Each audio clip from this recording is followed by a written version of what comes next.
I just think it's really encouraging when we get to see and hear from people in our church, everyday, normal people who see injustice in the world and go, Jesus can change that.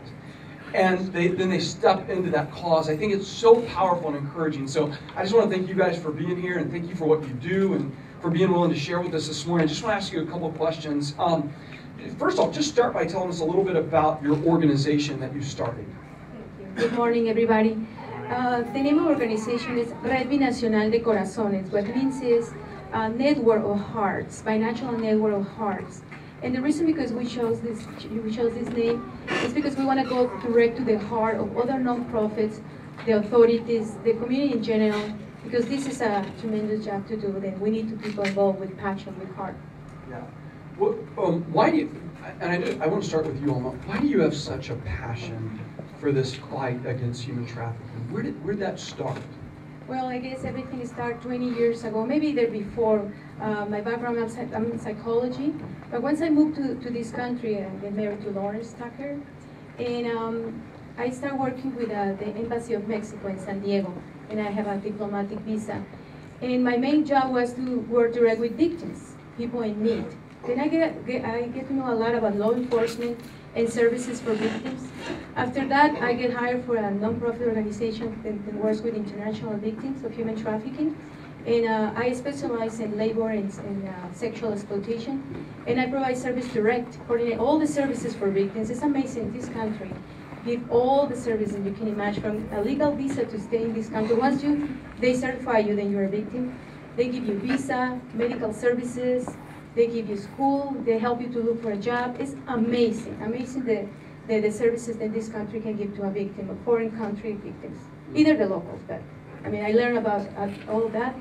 Then after that, the consul asked me to compete to one position in Mexico, and the government honored me to one position of academic or expert in the subject of human trafficking. Then that was the moment that I said, well, it's time for me to do something, and because we have the resources, academic to prevention and to awareness to the community. Yeah. So you see one of your big roles as bringing resources to the community. I'm just curious, what's your favorite part of your job? The most favorite thing that you do that you feel most passionate about? Well, now that you're talking about passion, I learned a lot of being in this church and having you as a leader, honestly. Then we need to be doing something, not only sitting and coming every Sunday here. And listening to your word and to your passion really get to us also. And this is why we say, okay, let's do it. And what also motivates us more is when we see a person in need, see the transformation that is possible to bring these people back to life. They lost a lot, emotionally, physically, financially. Then just to see that it's possible to help a victim and also prevent, because that is a big part, to the most vulnerable people, that is the children and the women. Yeah, that's good. Larry, I want to ask you, you're a high school student, you're a teenager, for crying out loud. Why do you have such a passion in this fight against human trafficking? Well, for me, it started with, we started working with a lot of orphanages. We started working with a lot of orphanages in Mexico, and I just have a huge heart for kids and stuff like that. I love hanging out with kids and being in Kid City and stuff like that. So after seeing a lot of these orphans at the orphanages and stuff, and seeing how vulnerable that they are, and that they're the kids that are getting kidnapped and trafficked and stuff like that, that's what kind of broke my heart and got me passionate to help these kids, and just to see that those are the kids that I want to prevent from, having to fall into sex trafficking and stuff like that.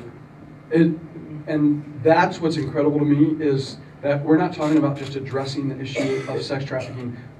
Your passion is prevention and getting into those orphanages and ministering to those kids so that they're less likely to get dragged into trafficking. That's awesome. So let me just ask you guys this to kind of wrap up our time. What would you say if someone, if today God stirs a passion within someone in this room and they want to get involved locally, what would be a way that they could get involved? Well, I would say that number one, what everybody can do easily is just pray about it, pray for the kids, and pray for that that God would release these kids from their situation, and that He would just empower organizations that are helping sex trafficking and stuff like that. So I guess prayer would for sure be the biggest one, and also just donations. We always have needs of a safe house that we're working with a lot for hygiene stuff. PJs for the kids, like maybe if we can make like little kits or something like that for kids that come in with like shoes, socks, like shampoos, soaps, basic needs that the kids need a lot. And I mean, if you want to start getting involved with, we're starting to take over one of the safe houses in Mexico. So just like the people there, the lady who runs that safe house needs to get paid and stuff like that, and there's a lot of payments that that have to be made. So then if like monthly donations, if that's the easiest and stuff like that.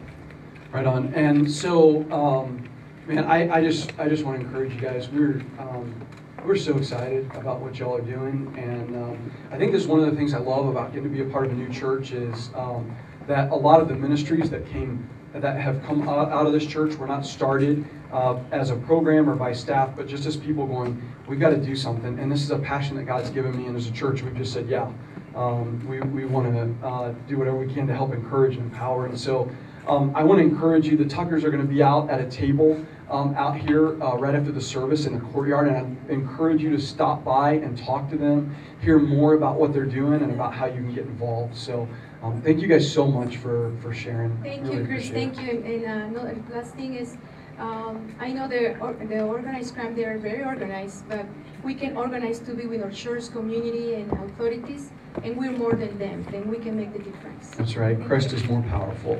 Thank you. Right on. Thank you guys.